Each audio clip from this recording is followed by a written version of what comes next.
ఆడబిడ్డలపై నేరాల విషయంలో కఠినంగా ఉంటాం. ఎవడైనా సరే మహిళలపై నేరాలకు పాల్పడితే అదే చివరి రోజు చెప్పా చేసి చూపిస్తానని మరొక్కసారి హెచ్చరిస్తున్నా.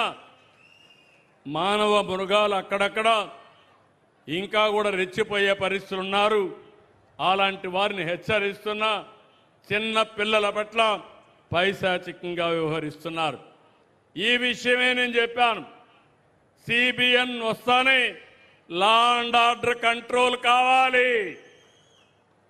నేరస్తులకు రౌడీలకి ఆంధ్రప్రదేశ్లో చోటు లేదు. ఈ విషయం చాలా స్పష్టంగా హామీ ఇచ్చాను.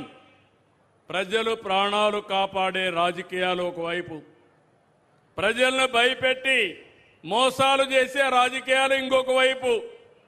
ఇది మన రాష్ట్ర పరిస్థితి. రాష్ట్రంలో జరుగుతున్న సంక్షేమం సూపర్ 6 సూపర్ హిట్